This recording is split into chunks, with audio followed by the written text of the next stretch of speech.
Hi everybody, this is Mike, and today we're going to talk about a lot of information. So this week has been really bookended by a couple crop estimates, and in the middle we've had a position report for the month of April.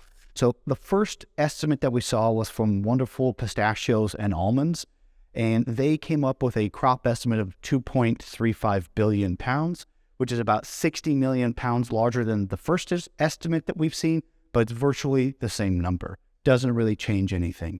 Then we had a position report on Thursday that covered April shipments and sales. Shipments for the month were down 20%, really led by the export markets, which were down 23%. And sales for the month of April were down 32%.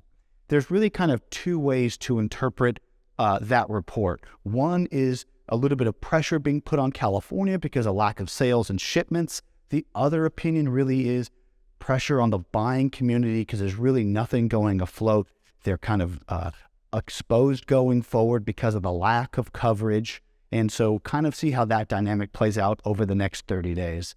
Then today on Friday, the last piece of information was released by the USDA National Agricultural Statistics Service, and that was the subjective estimate. That was released at 2.5 billion pounds, which is on the higher end of people's expectations. I think most people expected the crop estimate to come in around 2.3 to 2.4. Now you're dealing with a 2.5 billion pound crop estimate.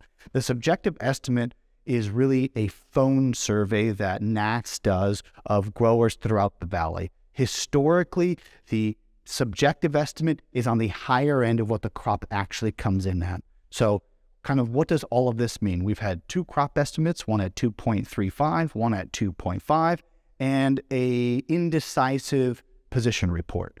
We kind of believe that what this is going to do is we're going to have sloppy pricing for a little period of time, but probably just bring a little bit more cohesion together in the market and see a little bit more transactions take place.